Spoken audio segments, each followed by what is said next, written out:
I'd like to welcome everybody to our first town hall in the College of Fine Arts for the fall semester. My name is Julie Johnson. I am the Director of Student Success Initiatives for the college, and we are going to spend the next hour answering all of your questions. So please feel free to type any questions that you might have in the chat. And the first thing we're going to do is introduce our Dean, Dr. Nancy Usher, who is going to kick things off for us. So Dean Usher, the floor is yours. Julie, thank you so much. I want to note that attendees may come in and out, but it is being recorded. So that means any of your friends or colleagues who don't have a chance to join us today can access the recording of the town hall later at any time. Before the town hall is over, you'll know exactly where to find it in case some questions were asked and answered that could be of help to others as well. I just want to tell you how proud I am to be dean of this college, and we're very, very excited about the learning that you have here. I want to welcome, and Julie will do so probably with more detail, all of our chairs and directors of the different academic units are here today, and as well as other leaders in the college. And our first and most cherished responsibility is to offer you a wonderful education and to be there for you for any questions that come up. And that's continuous, not just in the town hall. And we'll make sure by the end of today, you know how to find out the answers to the questions you have. We will be having a town hall every month this semester, and we'll be having a special additional town hall about preparing for careers in the arts, what we can discuss later in the semester. I think it's on November 12th. Anyway, I just want to say I'm very proud to be here with you. We care about you so much, and we want you to have a wonderful semester. I know we're already almost probably a third through. I hope your semester is going well. We live in trying times. They're challenging times. We want you still to enjoy your education, and I believe that the challenges that we're addressing right now will make us all stronger. So welcome, and I look forward to having a chance to meet all of you at some point. Thank you. Thank you, Dean Usher. So I'm going to introduce all of our chairs and directors and give them the opportunity to say hello. And if they have any announcements for their college or schools, they're more than welcome to make those announcements at that time. And then we'll get busy taking all of your questions. So I'm just in no particular order, just the way it looks from my screen. We're going to start with Professor Michael Genova, who is the chair of our entertainment engineering. So Professor Genova, the floor is yours. Thank you, Julie. Hello, everybody. Welcome to the town hall. Just a couple announcements. The Entertainment Engineering and Design Lab is open. We have 2 new technicians working in there. There's been quite a bit of equipment that has been removed from the lab space, so there's ample room for social distancing. And everybody that has been in the lab so far has been very good at observing proper PPE and social distancing and just working very safe. I was just in there today. It's a little bit cluttered today because we just got a donation of a lot of audiovisual gear that we're kind of sorting through. But I felt very, very safe. I felt like I was far enough away from people that were working there. So that's all I have really to report. It's been a good start to the semester so far. Great, thank you so much. Next, in my view, is Dr. Heather Addison, who is the chair of our film program. I get to go next. Okay. Hello, everyone. Welcome, students, and maybe I shouldn't say fellow panelists and other human panelists or non-human. If you're here, all inclusive. We just had a virtual fall assembly for film, so we recently had all of our students gathered, and that was a great event. And there may be some film students here today. Welcome to all. I'm happy to follow up and after the meeting or answer any of your questions. Hello. Thank you, Heather. Next is Professor Louis Kavoris, who is the chair of our dance program. And Louis, your remote is your mute is on. Thank you. Um, I'm Louis Kavoris. I have the distinct pleasure of being the chair of the dance department and in this fantastic college. We've had a great semester so far. Things are going swimmingly. I've always said since the pandemic started, we are still dancing, and I've been really pleased by the students in the dance department. A couple things I can tell you is that next week we go into tech. October 16th, we have our first virtual concert. So our first little dance concert, which drops on YouTube, on the UNLV Dance YouTube page. That's October 16th at 7:30. We're also doing a special event on the 13th of October, where at 11:20 a.m., if anyone is on campus or wants to be on campus, we are doing a dance on the mall by the Rose Garden. So that'll be kind of exciting, and just to show the perseverance of artists being creative at this time and finding ways to be healthy and safe and continue to dance. So welcome, everybody. Thank you. Next up is Professor Marcus Sivan, who is the chair of art. That's me. Hi, everybody. So in art, we have art history, visual art, and graphic design. And the last couple days, I've been having meetings with all of your instructors, and there are about 60 of them. And everyone has been saying that they're so impressed because the student work is just as great as it was when we were meeting in person. So congratulations to you, and that makes me really happy. I can share two events that are happening right now in our Donna Beam Gallery. You can make an appointment at unlv.edu/Donna Beam Gallery to see an exhibition of local artists, and the exhibit is called Femme Forte, which I believe in French is Strong Women. And then as well, there's an exhibition that we're taking entries for right now, which you can participate in. It's called Here I Am, Here We Are, and it's open to all.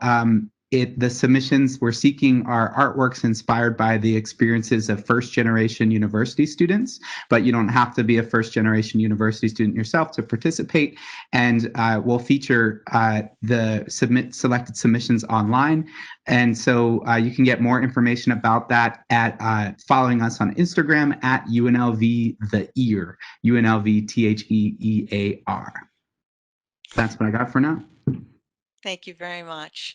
And next up, we have the chair of our theater department, Professor Norma Saldivar. Hello, good afternoon, everyone. I'm so happy to be here here at the town hall with all of you. It's a pleasure to be starting off this semester as unusual as it is because like my colleagues, we have the amazing students in the theater department. We have over 240 students, and we've been working very, very hard doing all kinds of different things, having concept meetings, building in the shops, and like Mike said, we're following all kinds of social distancing in the shops and still getting a lot of really wonderful work done. So we're pleased about that. Auditions will be happening for our spring, our spring season that will be announced in the next week. We'll be doing 3 shows, and so auditions will happen in about a week and a half for the first 2 shows. And I'm not gonna show my hand. We're gonna wait and announce it officially on social media. So be on the lookout for that, and we hope that you'll be able to join us. And with what we'll be doing next semester, we hope to have both folks in the theater watching the performances and also be working with the film department to stream it and to create a wonderful product that can go out to folks virtually as well. So we're super excited to be working with our colleagues in film, and we hope that you'll come see the shows in person or catch them on video. Thank you. Thank you. Sorry about that. And then next up, we have Professor Susan Mueller, who is a director of the School of Music. Hello, everybody. Welcome to the middle of the semester. I know that we're all doing the very best we can with all of our remote lessons and ensemble performances, but we are performing. We have on the Facebook, you can see where tonight at 7:15 there is going to be a Next Step New Music YouTube presentation with Dr. Shauna Pennock, who is our classical saxophone instructor. And she has been doing all summer and all fall warm-up sessions with saxophonists as well as other instrumentalists, probably single reed players. And so she's going to talk about that innovative process that she's doing that has been quite outreaching. So I know that you're all doing a great job. I also know that you all cannot wait to be back together. And so we are monitoring everything that, just to keep you safe. Should you need any information about your own recitals or other things that you might need to check out a practice room occasionally, or if you're having a difficult time with internet connections or whatever, please reach out to us. We are assigning those on an individual basis, and so don't be afraid to ask. And I wish you another month until we see you again of wonderfulness. Thanks, Sue. And then we have Stacy Chapin, who is the director of our advising center. Hello, everybody. Welcome. It's good to have you here. You may be small but mighty, and we're excited to have everybody else listening in later. I just want to welcome you and let you know that advisors are here and available if you are experiencing any difficulties, any challenges with remote learning, or if you're feeling overwhelmed or have any issues. Please reach out to your advisor and let us know, and we're here and available to assist you. Our information is online, our contact information, and I'll be putting that website in the chat in a moment. And just reach out to us. You can make an appointment. We have drop-in hours available on Wednesdays from 8:30 to 4. So if you need some assistance, let us know. Therefore, thanks, everybody. Thanks, Stacy. And speaking of advising, we also have Leanne Carr here with us today, who is the RPC coordinator and an advisor in architecture. And Leanne, is there anything else that you advise besides architecture? No, that's my main academic advising is the Okay. architecture. Although some of you have probably already received some emails from me. I work alongside with Stacy where we'll do various outreaches, let you know about anything that's coming up. But I just want to say welcome to everyone, and I count it a privilege and an honor to be working with this amazing faculty and these directors and chairs that we have here, as well as the students. Thank you. And last but not least, we have Dr. Ashley Stone, who is our director of recruitment, and who is coordinating all of the technical issues that we have here today. And we would not be here at all today if it wasn't for Dr. Stone. So Dr. Stone, do you want to add anything, or can we just give you a little round of applause because none of us would be here? Oh my goodness, no.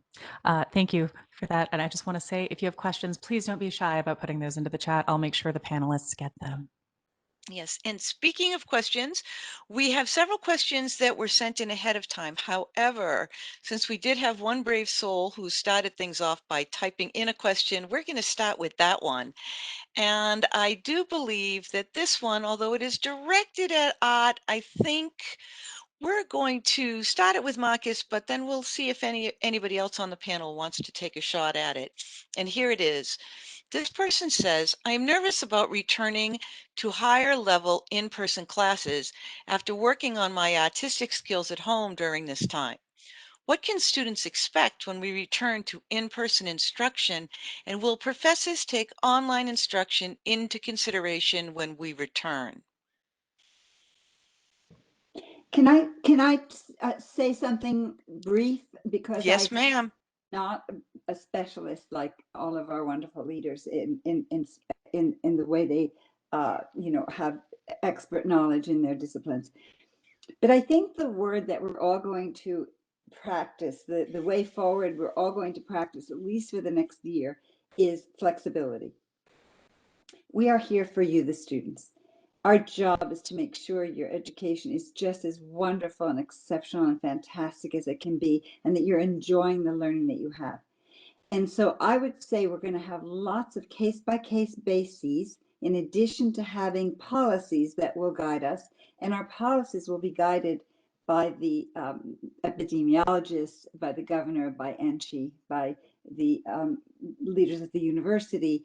So we'll have general policies that will guide us, and actually the virus will be guiding us. And then, in addition to the health professionals, we'll make our best choices about how to provide instruction, and however that is, we will really strive for the most flexibility we can have, so you, the students, have comfort. That's how I see things as a dean in any event. Yeah, thanks, Nancy. If I can add to that, can everyone hear me? We have talked about, as a faculty in art, that there might be certain things that perhaps they were demonstrated online and you tried them at home, but and we would usually do them in painting 2, but then when you move into painting 3, you might need some extra practice in them when we get back to in-person classes, because you were doing them at home and not in the classroom. So we're prepared for that, and we understand. Thank you, Marcus. Oh, I'm sorry. Go ahead, Sue. I just want to say that we have had some students start in some of our courses that were face-to-face, and then, for whatever reasons, became unable. And all of our professors are very flexible. If it is face-to-face and you go online, absolutely. And so that we're taking care in cleaning everything, and having all of the sanitary. Everybody has to wear masks, and so but we are totally flexible, and we will be where you need to be. That's our main concern. Homa, go ahead. Oh, thank you. I think that the fear that students might have is a very legitimate fear, and it's a brave thing to mention it and to put it forth. So thank you for doing that. One of the things that might give you some solace or give you a sense of security is that everyone in this room has for months been working with the university to do what Sue is saying and what Marcus is saying, is to plan. And creating safety plans have been part of our day-to-day conversations. Working with all of the faculty to follow those plans has been very important. The theater department has 60% of their classes already in person, and we're every day we reevaluate, and when situations come up, we look at flexible ways of supporting the students. As we go into next semester and we start to increase the activity, like doing shows and doing rehearsals, we have to provide a safety plan for that. We will share that plan publicly with our students and obviously with the dean, the college, the university, to ensure that everyone has had an opportunity to guide us in the way that we're looking at this. So please know that your fears are legitimate fears.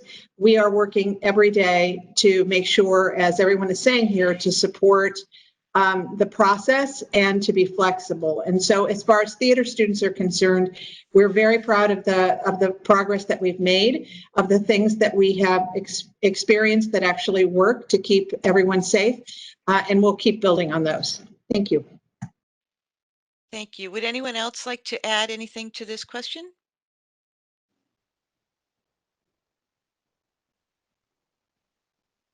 Okay, we're going to move on then. And if anybody does at any point, just, jump in. Okay, so our next question. Who decides which classes are online and which classes are delivered remotely? When is this decision made? And are students allowed any input in this decision? I'll Sue? start out by saying, just finished on Friday, as a matter of fact, planning the spring schedule. And we were told basically we're about 80% online and in person. For my faculty in the School of Music, I do ask them, do you want to remain remote? Do you want to do a hybrid, which means part online, part in person? Or would you rather teach all in person? And all of the faculty that wish to go remotely you would respond to that question and let me know. We do understand the difference between synchronous remote learning and synchronous learning. And so synchronous means if your class is on Monday, Wednesday from 11:15, that means that you are online for every single one of those sessions. If it's asynchronous, that means that you and your professor will decide together when that meeting is going to take place, meeting should take place. Please know that no faculty is allowed to ask any student to meet at a certain time was not in the schedule when the student registered. So if the class was on Friday from 1 to 2:15 and you signed up for that class and you're asked then to come on another time, that's not allowed. So just know that we're very much on top of that. But we also have to realize that not only students might be concerned, but the faculty also might be concerned for their own safety and health and all that. So they are making the decisions also based on their own health situations. And so it's flexible. If if somebody starts out online or starts out in person and then chooses to go online, that is also possible. But we do have to put that in the schedule, so those decisions have to be made up front. I think it's a great idea to have student provide input. I am not sure of the vehicle for delivering that information to the registrar's office, but please feel free to let any of us know your thoughts on that, because I think that's really an important piece. I'm sorry, Norma, and then Louis, as soon as Court's finished. Okay, thank you. I'll be very quick. I do think that one thing that's important to note is that we receive our instructions from the provost's office, and the vice provost that works with student affairs is a great place for input or communicate if you have things that you'd like to communicate about your instruction and how it's coming through to you. That's a great place to access. They give us a set of parameters, which we begin with. And then, as Sue says, we do speak with the faculty about how best to deliver the content of the class, which is so important. And then there is some flexibility, always flexibility, as if students can't, if they need a particular class in order to meet their requirements so that they can graduate. The university has been very good about supporting students, making sure that we understand that you all as students are our first priority. So we have been given directive to work with students on accommodating them should they have concerns about their health or about attending in person, to give them alternative choices, to give them sections that can be remote and or in person, and also to waive requirements for graduation or for majors should that become the point of contention. So there's a great system that sort of ends with your attending class. And if you move backwards from that point, you will discover that there are levels all the way up to the provost's office working to provide good parameters, good sets of intentional rules that we sort of follow. Things like, numbers of people in a room that can meet the social distancing requirements. All of that starts with the provost's office and ends with these selections of how we offer classes, whether they're asynchronous or synchronous or remote or hybrid or in person. All of those go through many decision makers, many stakeholders in that conversation to finally arrive to you. So I commend you for asking the question. I think it's a really good point. I think that it would, to inform yourself, to go to the vice provost who deals with student affairs is a great place to start if you have commentary or issues or would just like to voice your opinion.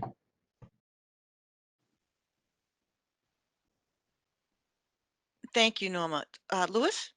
Yeah, I would just also add, if you're just even curious in the department, some departments have done surveys. Like we've surveyed students about various courses that during this time, what they would prefer. So if a department is large enough and there are multiple sections, you can have choices whether you want to do a class that's synchronous or asynchronous or even face to face. So there's options of things. I would say also just reach out to the chairs and the directors of the departments, because we often like to know where students are. Just also know that there's, as many of my colleagues have said, there's various things that we're navigating in the flexibility of this time as to what's the best way that we can proceed with all of these courses. Some students have not been able to make various classes for various reasons, and then we've even found alternatives. And so there are really advising opportunities at this time because of the COVID situation that we have to be flexible and look for ways to deliver the quality of education that we have. Thank you, Louis. Marcus, you wanted to add to this discussion? Yeah, two announcements that I think are relevant here, or at least tangentially relevant. So in the Department of Art for spring, when you go to sign up for classes, you'll notice that there are a lot of art history classes. We have a lot more than we usually offer in spring. So if you've been waiting around to fulfill your art history requirements, this spring is the semester to do it. You have lots of choices, lots of great courses to choose from, and lots of great instructors. As well, what we're working on, this schedule will go public a little bit later, but we're offering a lot more courses in summer than we usually would across the board, in the hopes that if somebody got behind because of COVID, that they can catch up this summer. Great, thank you. Does anybody else want to add anything? I also just want to make the difference between an online course, which is web-based, which has a fee attached to it, and a course that might have a meeting pattern, a day and a time, but says remote. That will not have a fee attached to it. So just to understand the difference between a web-based online course and a remote course, whether it be synchronous or hybrid or whatever. Thank you, Sue. Okay, so moving along to our next question. Excuse me. What should I do if I have emailed my professor and they haven't returned my email? Wait a minute, was that a question about me? That was my first worry. So what The I do student has not indicated. Oh, thank God, anonymous then. In fact, they have used the pronoun they. Great. Louis, you had your hand Very raised. clever. Yes, yes. That could not be me then, because I use she, her, so it's not me. Any students who want to reach me, if I don't respond on email, send me a text. My email or my cell phone is in my email signature. So that's my solution to maybe falling behind on Okay, email. but let's take this a step further and not assume that any of you sitting here on the panel are the guilty party.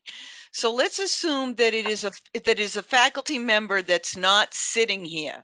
Louis, you have your hand raised. How would you suggest that this student or any student who is not able to reach their professor through email, what should this student do? You know, I would say if email is your only option right now, if you're remote, reach out again, because sometimes when you email someone, they don't see the email. And I've just had many years where a student has felt like this faculty member is ignoring me, and the faculty member just simply missed the email or didn't see it or didn't think it was really for them. I've found that nowadays with Canvas, that's gotten easier, because if you send someone a message in a Canvas class, it somehow is separate from our general Google mailboxes. So the first thing I say is don't reach out again. A lot of faculty members also, like Heather, I think all of the students in the dance department have my cell phone also. So they just text me, and sometimes I'm more immediate on text than email sometimes. So they find ways which way they like to communicate with us and reach out to us. I would say if you reach a roadblock and you cannot get through to an instructor, then email the chair or the director of the unit. And oftentimes we can just in a really easy way say, oh, let me reach out to that instructor and say, look, I received this email. They've been trying to reach you. Please reach out to them. And oftentimes that just sort of solves the situation entirely. I always say to people, the chair and director of a department, oftentimes we think of ourselves as problem solvers. We're here to find ways of facilitating things to happen. And so, and we've been through most situations. So if there's ever a feeling that you feel like things aren't happening the right way, come to the chair and director. And we adore getting to know you. And we adore I know all of my colleagues here always adore helping everybody through the program really well. Yeah, Thank you. we like being helpers. That's our job. And so sometimes someone will say, I haven't heard from this professor, and I say, please try one more time and copy me on the message. And sometimes when the professor sees that, then if there is no response, I'll reach out to the professor. Have you seen this email? You need to respond to this person. So don't be afraid to copy me. Great. Did anybody else want to add to this one? I want Dean to say, Usher. I don't like to get in the way and complicate matters because we have a fantastic team who will just do everything so wonderfully on your behalf, students. But I will say that sometimes multiple approaches is the way to go, and you can email me too. You don't have to, and probably your issue will get solved before you do. But if you want to, it's nancy.uscher@unlv.edu. And I don't know. I would just work with the team and make sure the best things happen. So you don't need to be concerned about emailing me. On the other hand, you probably won't need to. Thank you, Dean Usher. Everyone, also, if you're working or you're having trouble, I put this in the chat also, but if you're struggling with getting a hold of a chair or director in a department that is outside of the College of Fine Arts, if you're in a gen ed that you're having trouble with, or a class that is not a fine arts related class, you can reach out to the advising center and we can direct you to the various area that you can reach out to make contact there. So that's available to you as well. And Noma, you had something you wanted to add? I just want to give a shout out to the administrative assistants in each of the departments. They are extremely helpful. Sometimes you feel a little shy about emailing the chair or even the dean. And the administrative assistants who are there for you can be really, really helpful in just directing your email and getting a hold of, they have access to everybody. So if you don't have cell phones, or if you try to reach Heather and she doesn't get back to you, I know her administrative assistant is really helpful, as are all of ours. So and we want to give a shout out to them. They do amazing work to connect people. Great, thank you. Louis, you had something else? Your mute is on, sir. The one thing I always just say as a note of advice, and I always take this, I try never to send an angry email. I just think I always try to pick up the phone and have a conversation with someone. And so Norma's actually that's a really other great source to call the department, because often the administrative assistants are also there to help, and they can hear the human part of the voice and the need and the question and solve it and get it to the right person. So I sometimes say, reach out. You can even reach out to the instructor and say, can we have a conversation? Most instructors have office hours or even virtual office hours now where you can zoom in with them. And like right now, you can have a conversation and a connection with someone. Great, thank you. Anybody else want to weigh in on this one? Okay, next one is, what is happening with graduation in December? I could start this one. Okay. We've been told that there will be a virtual graduation, that we will not have a face-to-face graduation in December. We were also encouraged to tell students, and I'm sure you'll know this soon, that anyone who had a virtual graduation in May 2020 who wants to have another virtual graduation can join us. There'll be a large virtual graduation, I believe, for the whole institution, and then the College of Fine Arts will have its own celebration. Probably something possibly similar to what we did in May, where we had a YouTube show, really. I mean, a YouTube experience where we scrolled the names and we tried to make it as personal as we could. And so I suspect we'll try to do something that's appropriate now as well. And I'm sorry that we won't be having a face-to-face graduation in May, but sorry, in December, but we will make it festive, and we'll, each time we have a town hall, we'll update you more about it, and we'll make sure to communicate well as we get into November about how you'll be included. Thank you, Nancy. There's another part to that question as well. And it says, if I am graduating in December, can I walk in May if we have and it's in quotes, real graduation? I think that I think we should try to make that happen. That's my own opinion. I don't know if I get to make that decision, but I think it would be a wonderful idea if we do have a face-to-face graduation. Okay. And that hasn't been settled yet. I haven't heard that we are, but we might, I guess. I don't know. Okay. I can speak to that a little and just let you know that it would probably be more information to come because there would be seating considerations and numbers of people that could attend in any given ceremony in person. So that yeah. I'm sure that the university would do everything it could to accommodate, but in the end, I don't think it's going to be our final call. It might be for our college ceremony, yes, but not necessarily for the university ceremony. Stacy, thank you so much. I wasn't really thinking about the totality of the situation.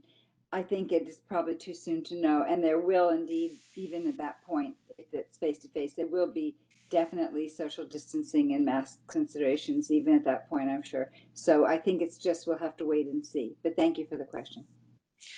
I'd like to thank you, Dean Usher, and thank you, Stacy. I'd like to give our participants a few minutes to kind of gather their thoughts and see if they have any other questions based on everything we've talked about thus far. So I'd like to kind of ask you, and I know I'm kind of doing this to you on the fly. We're about 6 weeks now into the semester. And I know it's 2020 and things have been a little crazy for everybody. And this is all new territory for all of you as well as for all of our students. What kind of advice would you give our students navigating through the fall semester?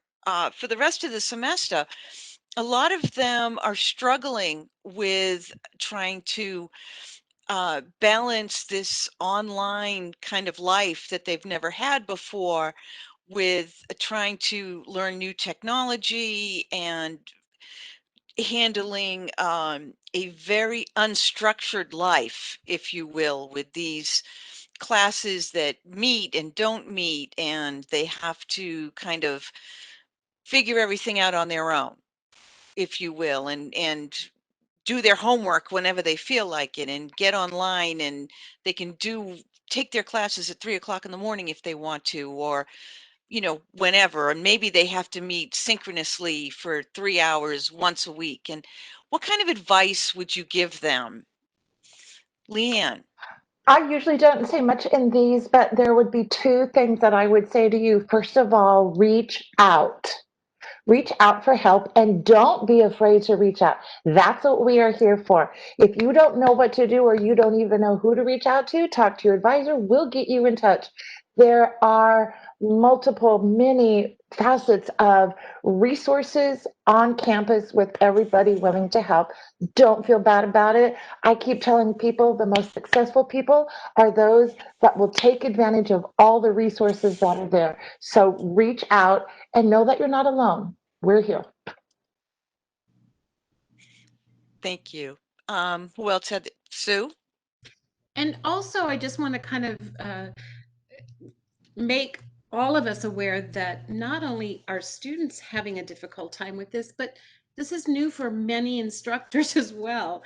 And many of our instructors have children who are in CCSD, who are remote learning, and they're teaching remotely, and they have to share 2 computers. And so this is not something that is only unique to students. We're all in this together. including us. So don't feel that this is that you should be able to handle. This is all new for everybody. And we also have to give ourselves a break sometimes. So do schedule a break in your day where you could just, chill out or go do something that you want to or walk around the block. So just be kind to yourself in this process as well. Thank you. Anybody else? Well, I could come in and say something. I just had a coughing fit, everyone. That's why I had to turn my camera off. I'm not too good about like life advice. But I've always been a fan of Darwin and the theory of evolution, and I believe that one of the things humans are best at is adapting. Like that's our superpower. And so like to the extent that we can use that superpower and be fluid and just kind of, as Steve Buscemi says in Living in Oblivion, which is a film about independent filmmaking, sometimes you just have to roll with it and sort of not feel like the weight of the world is on your shoulders. It's okay. It's just day to day and it'll all be fine. That's I guess what I would say is I'm just trying to think of how to adapt and not feel like the weight of the next 6 months or year on me, but just day to day. Okay, what's happening today? And if it's a little different than what I expected, that's okay. So that's my personal approach.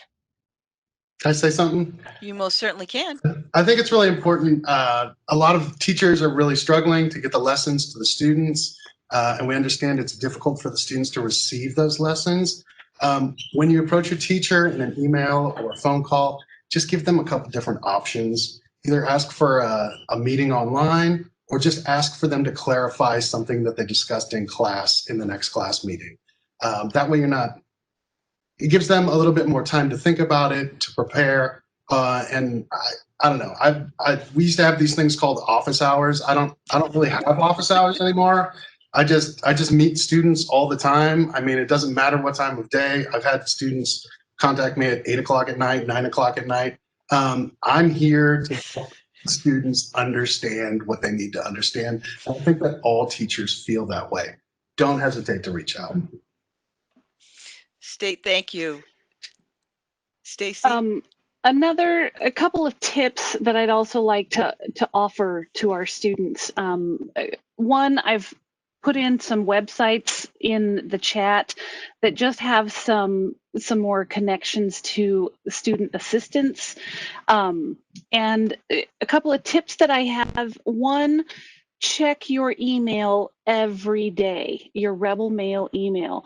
I've been working with several students who are concerned that they haven't had any updates or any information about their classes. Not everybody uses Web Campus. So if you are looking at Web Campus and nothing's been updated or anything, please make sure you check your email because you may have been contacted by your professor and don't know it if you haven't looked at your email. So make sure you're checking that. And also when you're communicating with anybody, make sure you include your full name and your student ID number. And a way to contact you. If email isn't your primary contact information, put a phone number in there. Ask that they call you on the phone if that's a way that you communicate easier. That may be something that will work better. But the more information and the more precise you can be when you send an email communication, the quicker you're going to be able to resolve any problems that you have. That's excellent advice. And if I can add to that also, if you call someone in their office and you do not receive a return phone call within a day or two, email them. Don't assume that they are in their offices because a lot of professors are not working in their offices, and a lot of professors might be part-time instructors or visiting faculty. And even though their UNLV phone number is listed on the syllabus, that's not, they're not checking that phone number. So email them. Always follow up with the email if you don't get a return phone call. The number should be updated, but some of us forget. That would have been me. So that's my piece of advice. Anybody else want to add anything to that? Marcus and then Norma. Do you know that there's been a baby panda cub born at the Washington, D.C. Zoo? Google it. It's incredible. Wow. Go to your happy place and look at the new panda cub that's in the world. No, but I'm going to go there and look. I I think think everyone I will. think Stacy's just gone there. Thank you, Marcus, because I also was going to say these are all really wonderful things that we need to, that we're saying to see if they can be helpful. And the links in the chat room are super important because these are at this time, stress and sadness can become overwhelming. But the reality is that we will get through this. And just look at how much we've accomplished in the amount of time that we've been that we've had to stop and change the way we interact and the way we learn. This is remarkable. And years from now, when all of you have your degrees and are off being successful, you will look back at this and say, I lived through that and I made it through that time, that period. And this is just one of many chapters, and we will all get through it.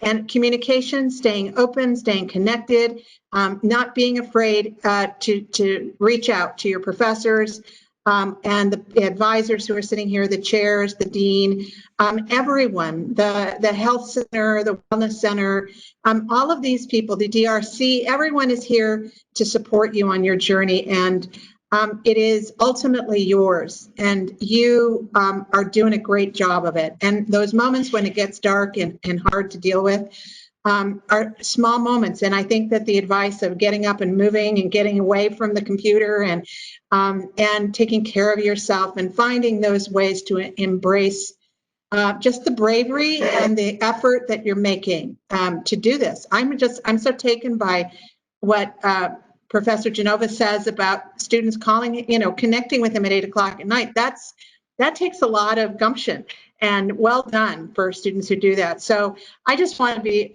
I just want to say, because I think it's super important for us to, even all of us who are sitting in this room, to recognize that 2 years from now, we will look back at this and go, wow, we accomplished an enormous amount, and we were there. And the important part is to have heart, to be compassionate, to be empathetic, and to connect with you guys, and for that to be both ways. So don't stop the communication from happening, no matter how scary it can be. I just want to apologize for the student that called me at 2:30 in the morning that I didn't answer. I did call you back the next morning, but I'm sorry, I'm not at 2:30 in the morning anyway. So just But I'm up at 4 a.m., so go for it. I wanted to say how proud I am of all the great advice that my colleagues are sharing. It's very heartwarming. It's great advice. It's really thoughtful expressions of caring about all of you students. And so I thank my colleagues for being here today. I also wanted to say that, learning to accept instruction in these new ways. Now, some of you perhaps already were conversant with learning online or learning and web-based courses, but this is becoming, I'm a musician, so I'm going to use the word repertoire. This is going to become part of your repertoire of life. It's part of your toolkit. You might have done it anyway, but you're going to become so facile with all different ways of learning that any opportunity that comes across your desk or your practice room or your studio or your theater lab or your film group, I know I'm leaving people out, your EED and architecture exhibition groups. This is for life now. So you can you might see there's something in Malaysia that's going on that's really interesting, that's available to anyone who wants to coordinate their time zones. And you can get up at a certain time in the morning, and I'm sure we've all done that a little bit this year, and take advantage of a webinar or meet with a new mentor. And sometimes we have mentors that are secret mentors. There's someone we admire, but they don't even know. And now with all of the facility that you're going to have communicating both in class the way you always did, but now this new way, the world is open to you in an exciting way, and I'm happy for you that we have this learning that we're doing together that will expand your horizons and expand the way you can learn in your learning toolkit and the way you look at the world. Nancy, that's absolutely beautiful, and I think that might be the perfect note for us to end on. We have no more questions. Oh, wait, Sue, you had your hand up. I Was there just have a something that you little wanted to add? anecdote, funny thing. I was Zooming my 5 grandchildren today, and all of a sudden, the 3 littlest ones, the youngest one is in 1st grade, and they're doing all these things like putting halos over their head or making a TV out of the frame of the Zoom frame. And I'm like, how are you guys doing that? Well, Grammy, you just have to go. And I'm like, okay, well, I'm going to prepare for the next time we get together so I can show some fancy things. So you're learning all these new tricks, and just think there's even going to be more when you have grandkids. Absolutely. That's lovely. Absolutely. Louis. Just one thing that I keep telling the dance students, because it's really hard for the dancers right now. It's hard for all of the artists right now. The one thing to keep your eye on is, what can I do? What can I do to keep myself inspired? Because there's a lot of paints that have been taken away from us, but we still can be creative. Look, Sue has just put the mountains behind herself. There's so many things to learn. And so I would say, if you're frustrated right now, just know that everyone is frustrated right now, but also there are opportunities right now. I feel like I've taught students more about what it means to be an artist in 2020, while it's difficult to be an artist because we found a way to persevere. So some of the things about passion and perseverance are things that they're available for us to look at. So I would say, whatever you're doing, if you're frustrated, keep going forward. We'll get through this, but keep finding the things in your work, in your craft, that inspire you, that you can keep doing, and that you can find a way. Go. Absolutely. Absolutely.